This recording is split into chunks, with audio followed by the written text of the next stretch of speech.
La pandemia sabemos de que fue un golpe duro para toda la comunidad, para todo el mundo más bien, ¿verdad?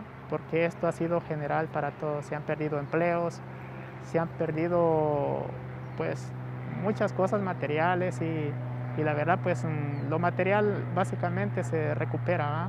Pero lamentablemente los que hemos perdido familiares a veces pues ya eso ya no se recupera. Entonces, empezando por ahí, pues, o sea, es una batalla que hemos tenido básicamente con el coronavirus, ¿va? La pandemia es algo difícil cómo platicar de eso. Y es algo doloroso, porque realmente hemos perdido muchos compañeros. Y hay compañeros que se han recuperado en eso, pero como vendedor,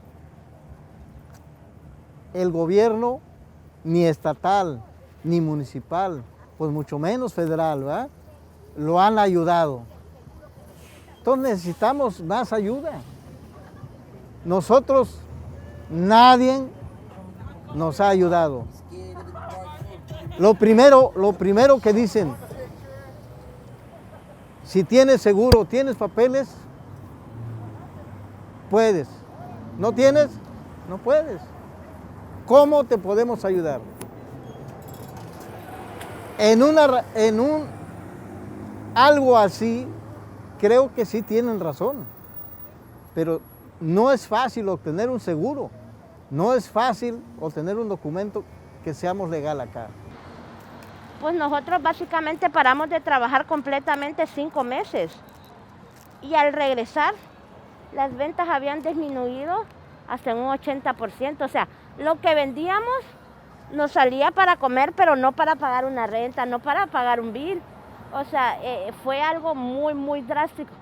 Y había muchas ayudas, pero nunca tomaban en cuenta a los vendedores ambulantes porque, por ejemplo, había ayuda para pagar la renta o para calificar para alguna tarjeta, pero lo primero que te pedían era un comprobante de ingresos. Nosotros, ¿cómo comprobamos que tenemos un comprobante de ingresos si somos nuestros propios empleados? Entonces hubo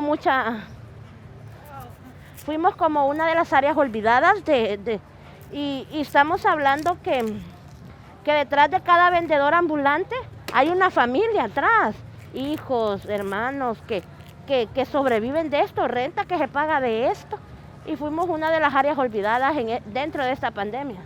Porque llegó, estábamos todos bien acomodados, planeando qué hacer, planeando tal vez hacer crecer un poquito más el negocio, invertir más y poder ahorrar más. O sea, es un plan que uno trae desde años atrás, pero luego llega la pandemia y pues es un golpe duro porque luego de tener algo construido de un día para otro todo se va abajo. Entonces es una pérdida grande para todos nosotros porque por ejemplo, yo en mi decisión, pues yo tuve que tomar la decisión de poder cerrar mi negocio, ¿va? Porque dije, no puedo contagiar a mi familia, no puedo contagiar a los clientes o que los clientes lleguen y tal vez me vayan a contagiar a mí. O sea, es una lucha entre todos, no solo de mí para ellos ni de ellos, o sea, es entre todos. Entonces, es una decisión bastante grande porque tomamos esa iniciativa de decir, bueno, voy a cerrar el negocio y cuando se dé luz verde que ya todo esto pues llegue a la normalidad, abrir otra vez nuevamente el negocio. Pero vemos de que no fue de un mes, de 2 meses, sino que ya llevamos un transcurso ya de más de un año. Entonces pues sí nos ha golpeado bastante porque nuestros ahorros se fueron abajo. Pero sí, ellos sí tienen la oportunidad de ayudar al que menos tiene. Entonces eso es lo que necesitamos, una ayuda de ellos, que nos brindan un apoyo personal o no personal, que sea de vendedores ambulantes, de todo el condado, de todo el estado, de todo el país, no sé. porque sí necesitamos para que vuelva este país a estar el 100% como estaba antes. La inversión que habíamos hecho, pues básicamente desapareció. Empezar a pagar bildes, a empezar a pagar renta y pues la verdad para volver a iniciar otra vez después de la pandemia, o sea, es algo de que todos ya la pensamos otra vez. Volver a iniciar, volver otra vez a empezar. Vamos en un muy buen camino, ya se logró la legalización. Con nuestra organización se está llegando a muchos vendedores ambulantes que no saben de las leyes todavía y básicamente muchos no tienen nuestros permisos por la falta de desinformación, pero ya cuando viene alguien y nos dice, ¿sabes qué? Aquí sacas tu permiso, cuestas tanto. Nosotros queremos estar bien, queremos que la policía no nos moleste, entonces vamos y lo hacemos. El futuro de los vendedores aquí en la ciudad de Los Ángeles, le vuelvo a repetir, si el condado cede los permisos que nosotros estamos solicitando, que estamos luchando, esto va a ser un futuro grande. ¿Por qué? Porque la ciudad va a empezar a agarrar sus impuestos.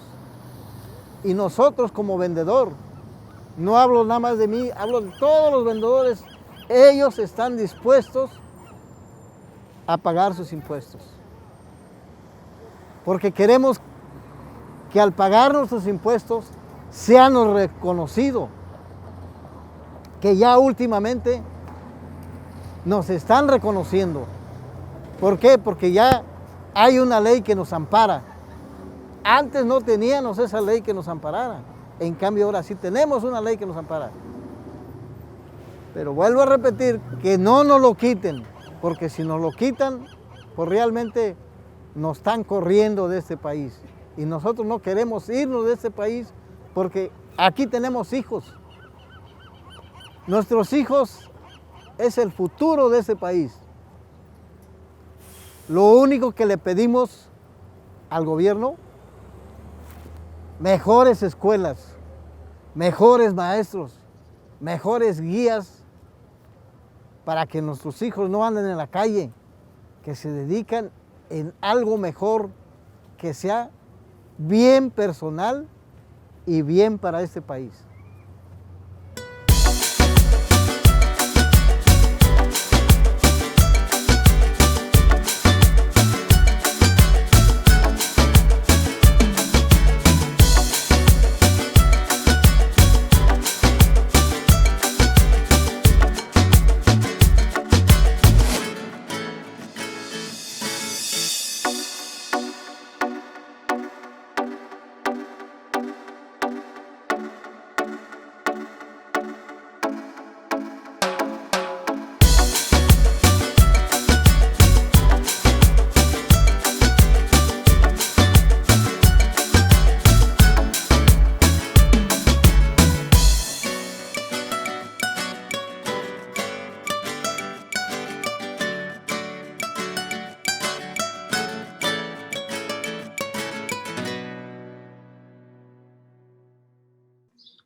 Hello, and welcome to the final post-screening conversation for The Politics of Street Vendors in Los Angeles, a public program series presented in conjunction with the LACMA and SNAP Monumental Perspectives Initiative.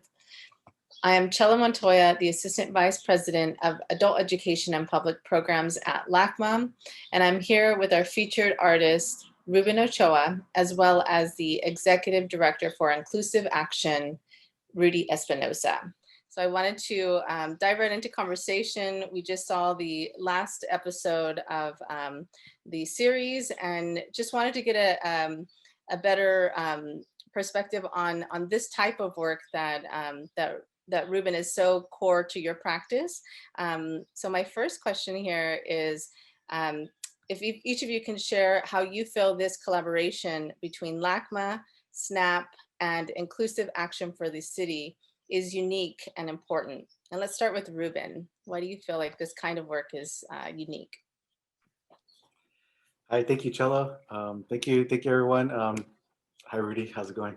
What I would say is, for this project, what I was striving for is, like, if I was going to create a lens to pay tribute, to look at monuments and look at monumental perspectives, and reimagine monuments, was how do you create a monument that's not only through designed through new technologies, but something that as we've seen happening in 2020, monuments don't always speak for everyone, and so I wanted to create something that was going to not just be something where you could look at and appreciate, and it'll pay tribute to street vendors, but also something that can make a direct impact. And for me, for this project, was making sure I partnered up with advocates, with those that are on the street, that are on the ground, that are both nonprofit and grassroots, working to support street vendors.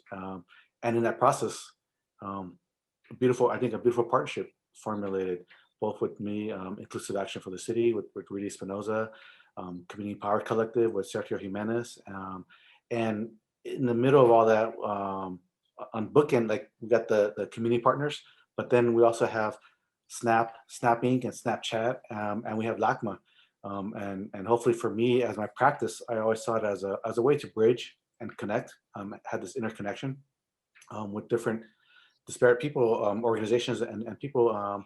And I hope that this creates a lasting bond between a cultural institution and a amazing a large corporation with community partners. Have them both on the same level and in conversation with each other, so that we could support other initiatives, whether it's directly supporting LA street vendors, supporting cancel rent, other aspects that could support the community, the Los Angeles community and the community abroad. Excellent. And Rudy, if you can share from your perspective. I think it's really special, Cello. I mean, to hear an artist like Ruben talk about street vendors in the way that he does. And I'm really, Inclusive Action is one of the founders and the members of the LA Street Vendor Campaign. But, we're not alone. I'm just, I represent one of the organizations in the coalition. And when I got the call from Ruben, I immediately thought of our partners at Community Power Collective that organize vendors. And we've been working together to make sure that vendors are safe and protected in our city. And it's really amazing to work with an artist like Ruben, who recognizes that, yes, vendors are monuments, that vendors should be honored. And we live in a time when vendors are actually not honored most of the time, at least by our systems. They're not given access to permits. They're heavily fined. And unfortunately, there's even acts of harassment and violence against vendors that some of us have seen on social media. So it's really refreshing to see an artist of the caliber of Ruben Ochoa, approach us and say, hey, not only do I want to make a piece of art, but I actually want to really work with you all side by side, work with vendors directly to make sure to elevate their stories and to think about how my art can engage other people in contributing. And so I think we've been really lucky to work with Ruben. I mean, Ruben is a servant leader, someone that can lead and is an artist and is a creative, but is also willing, is also realizes that we have to lead in a way that is about working with people directly and side by side. So it's been great. Excellent. And, we're also trying to kind of see how we can replicate these excellent strategies. So I'd love to hear from both of you on how this can be a viable model for future collaborations between artists and community-based organizations. Well, you know what? I'll start, Ruben, if that's okay with you, because I think it's funny how we met. Because Ruben hit me up directly on my cell phone because he got my info on Instagram, and I was like, Ruben, who are you? Like, and I,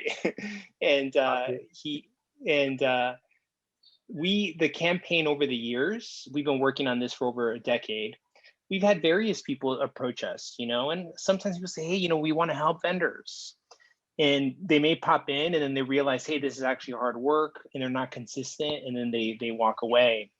But we are always open. And so with Ruben, I wasn't aware. I was like, sure, I'm happy to connect you. I reached out to our partner, said he had the Community Power Collective, and I said, hey, there's an artist that wants to do work with us. Let's see if they're really down. And we were so like pleasantly surprised and have been in the way that Ruben really approached our the work with humility and with wanting to really connect directly with vendors and to honor them. And to me, that's like the way that I would encourage other artists and creatives that don't do this every day to really approach the work, you know, with a lot of humility and thinking about service. A lot of folks don't do that, you know. And the hard work about supporting folks like vendors is really about being consistent, you know, and being there and making sure that you're not extracting from them. You're really trying to be additive to what they're already contributing to the community. Wow, thank you.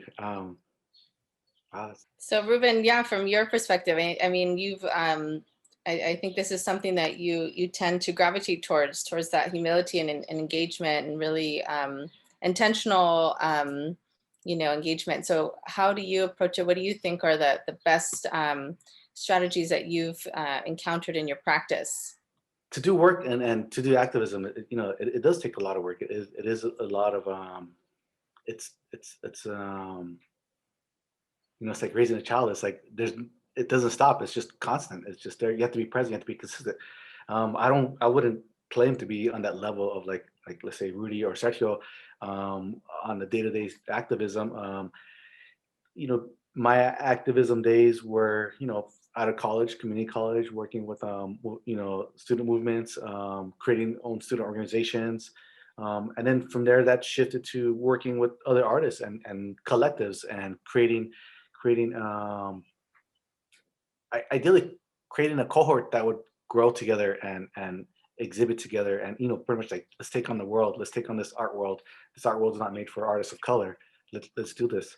But you know, the art world doesn't allow for that. You know, it really parcels things and it really delineates things and makes it look like the piece of pie is small for everyone, for every artist. And as an artist and an educator, I'm always telling other artists, like, nah, you make your own space. Like, we'll create your own space. Don't let them dictate it. We'll figure it out. And in this process, tying back to the project, there is a lot of take that I see when other artists try to work. I mean, I see a lot of different models, but I do see where artists just want to get the accolades and not put in the work. And so for me, it was like, you know, if I'm going to commit to this, I just see my work. I commit to it 100%. And I go all out. And for me, it was to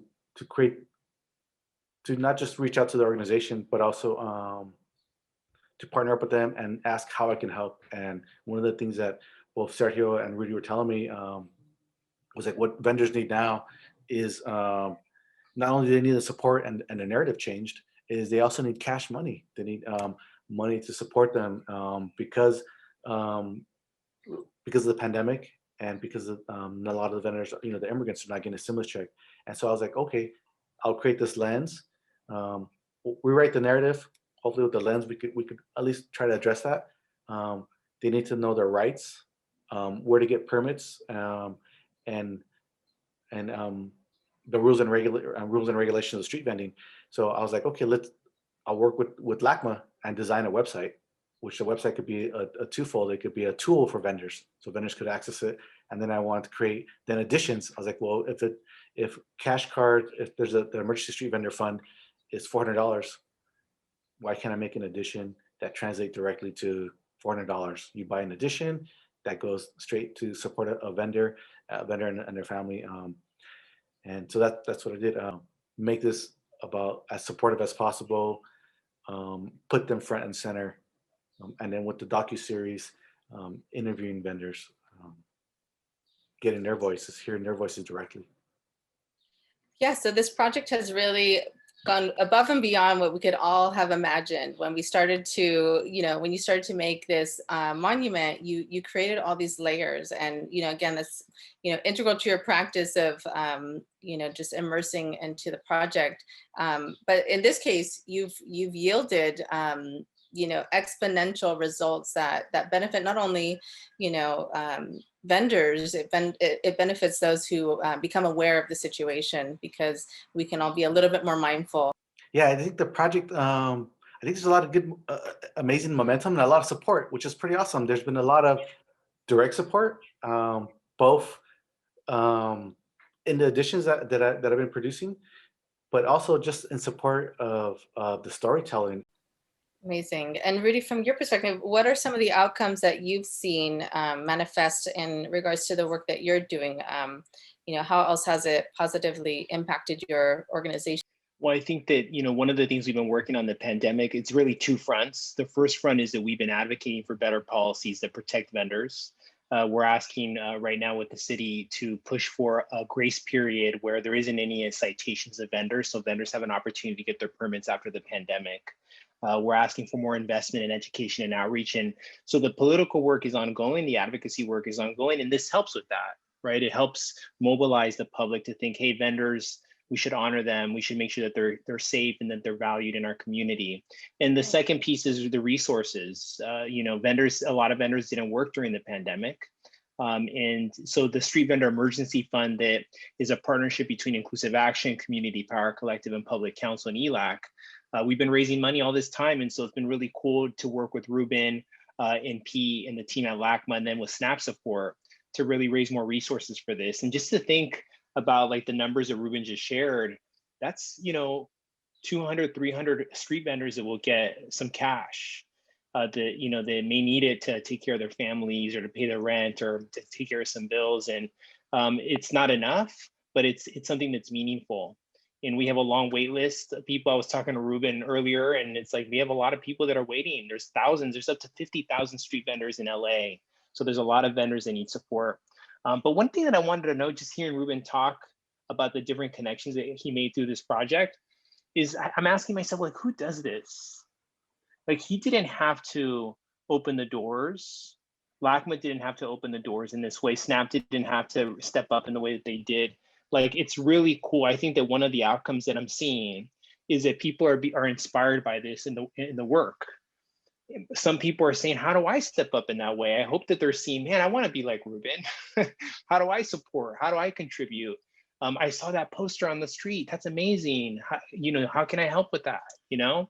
And I hope that it helps people recognize that everyone has a role to play in making a city a better place. Everybody has a role to play. And it's funny to hear Ruben say that his activist days are gone or his advocate days are gone. I feel like he's still advocating. He's using his creative tools and his artistry to tell the story about what our communities are. And that's really powerful. Yeah, absolutely. And leveraging networks and getting the word out. I think this last one is for you, Ruben, in terms of, did you want to say some more? Yeah, just piggyback off that. Sorry. Yeah, I guess I think define activism in the sense of like being on the boots on the ground. As an artist of color, it's already a political act to just be in this field and in this domain and to try to push your ideas and your concepts. I worked large scale. I'm pulling the floor out of the concrete floors out of museums and institutions and creating works that are like, monumental in that sense. And to do that and to keep the integrity of the work, it's a lot of advocating as an artist and as an artist of color. So yeah, I do try to do that, and I always try to support other artists as best as possible, as much as possible. But no, thank you, Rudy. I just checked my math, and I think we're at 61,000. We had a single pledge of 5,000, which is pretty awesome. I got an email saying, "I loved your storytelling. I want to support vendors. I loved your project, your AR lens, and I want to donate 5,000." I was like touched. I was like, wow. Well, I'd love to piggyback on that. And for those of us who don't have $5,000 and really, for Rudy, from your perspective, what are some ways that, that just regular people can support vendors every day? How do we continue this in our practice of being in the city among vendors who are struggling? I think that there's various ways, depending on your comfort level. I think that you could do something as simple as tip your local street vendor when you buy something from them. Say hi to them and say, "Hey, I see you. Thank you for what you're doing. I hope you're doing okay." You could, you could use the Snap lens and post about it, the one that Ruben designed, and promote that and let people know that it's out there.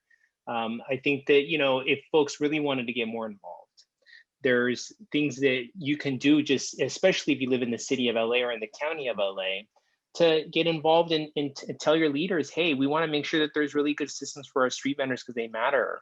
There's an unprecedented amount of resources that are coming from the federal government to our region. And we should make sure that street vendors get a piece of that pie. That as we recover from the pandemic, the vendors are included as part of the small business community.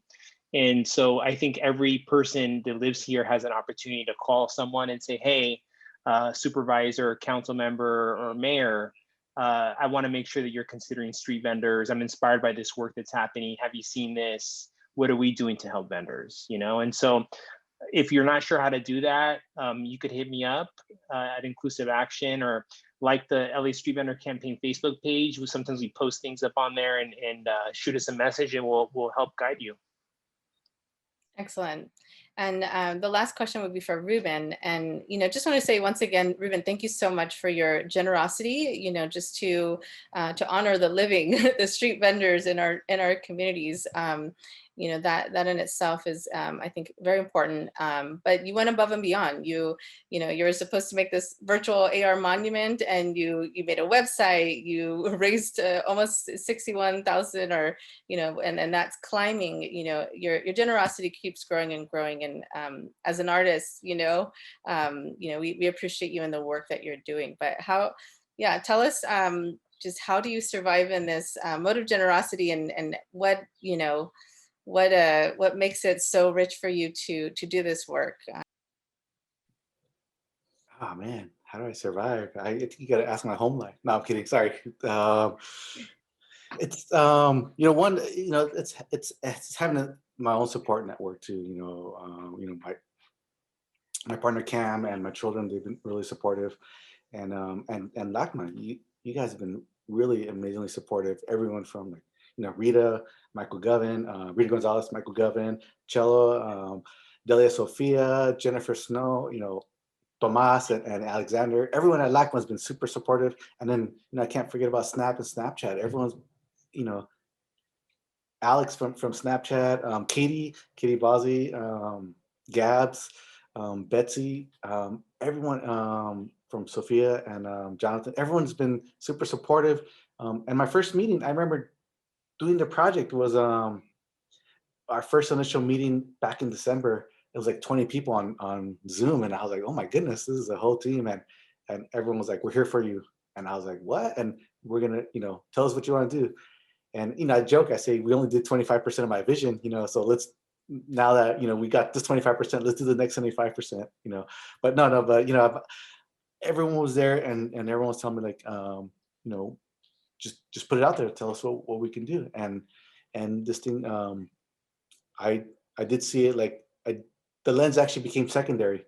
The campaign to support street vendors became primary, to not just geolocate it at MacArthur Park, where my roots are, when I first moved to LA and connected with a lot of street vendors there, to creating a street poster campaign, and LACMA supported it. LACMA was like, yeah, well, we didn't have plans on producing posters and budgeting that in, but it makes sense. The street vendors, they're part of the social fabric of LA, and they need to be visible. And so these street posters have to be out there so that you can recognize that there are street vendors out there. And a lot of them they've been put up on the walls, and we also made a bunch to give to vendors, to give it to them if they want to put it on their cart, or if they want to keep, or they want to take home, or whatever they want to do with the posters. It's an acknowledgement. It's like a didactic, but it's also an acknowledgement for their support, which I'm totally grateful for LACMA being behind it. And Moby Arts is doing the next edition, and everyone's just been really supportive. In when I tell them I'm doing this project for street vendors, everyone's like, yeah, how can I help? What can I do?